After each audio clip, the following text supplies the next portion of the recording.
soal proporsi atau kontribusi yang mana lebih besar, atau penjualan online atau justru dari kliniknya sendiri? Oke, kalau untuk kliniknya sendiri kan kita memang masih baru dan cuma ada 5 sekarang ya, tapi pun masih kita mau kembangkan.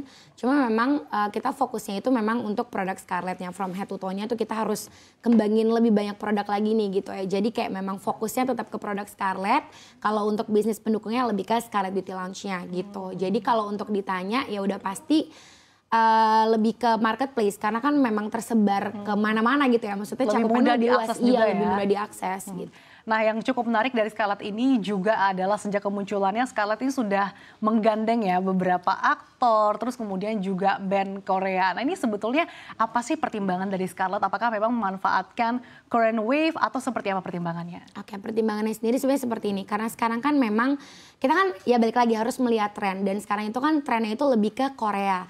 Nah, dari situ sendiri tuh memang pada saat itu kita mencoba mengirim sampel ke brand ambassador kita, ke timnya, dan mereka itu benar-benar melewati proses yang panjang, jadi nggak segampang itu gitu. Jadi mereka harus tes dulu tentang produk ini, karena kan yang namanya menjadi brand ambassador kan menjadi perwakilan gitu kan. Jadi kan nggak boleh sembarangan nih, dari mereka sendiri juga benar-benar picky banget gitu. Jadi memang pada saat itu ya bawa dalam doa aja sih, dan memang percaya nih sama kualitas produk Scarlett tuh sebagus itu gitu ya, kan kita memang harus punya kepercayaan diri ya.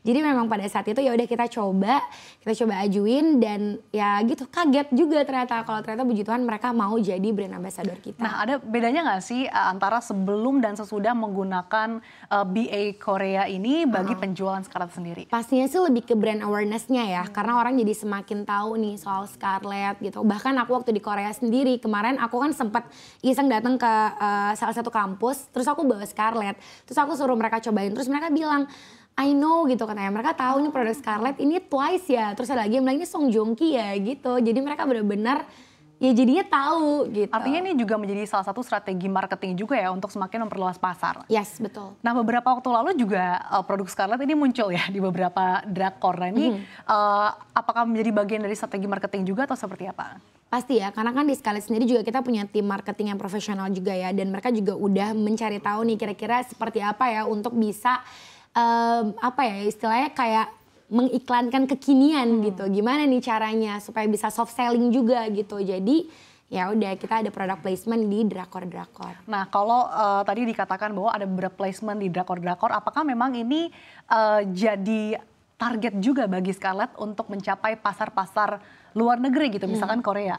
Amin. Untuk saat ini sih Scarlett benar-benar fokusnya di Indonesia, fokusnya membesarkan. Dan memang Scarlett juga selama 7 tahun ini kan puji Tuhan udah jadi top beauty brand juga di Indonesia berkat dukungan dari para sahabat Scarlett. Jadi kita masih fokus terus di Indonesia, tapi tidak menutup kemungkinan untuk bisa ekspor ke luar negeri, untuk bisa go internasional gitu ya. Itu sih jadi doa kita semua juga sih. Oke, nah tantangannya apa sih untuk go global? Tantangannya pasti kan dari setiap negara sendiri punya regulasi dan peraturan pemerintahnya sendiri juga gitu ya. Kalau di Indonesia kan sudah pasti kita mengikuti regulasi dan peraturan pemerintah Indonesia. Dan untuk mau go global juga nggak bisa, gue mau go global sekarang juga enggak. Kita juga tetap harus mengikuti regulasi pemerintah mereka gitu. Jadi tantangannya beda-beda di setiap negara. Oke, nah sejauh ini sudah ada beberapa brand yang dikeluarkan, terus kemudian ada klinik juga. Nah, nextnya ini Scarlett akan mengeluarkan inovasi apa? Atau mungkin ada rencana ekspansi? Kalau untuk saat ini sih masih tetap pengen apa ya, memperluas lagi ya gitu ya, masih pengen memperbanyak produk-produk Scarlett-nya juga. Kayak yang pertama kita dari body care, hair care, face care, sekarang parfum. Semoga nanti nextnya ada lagi yang lain tapi tetap di dunia beauty.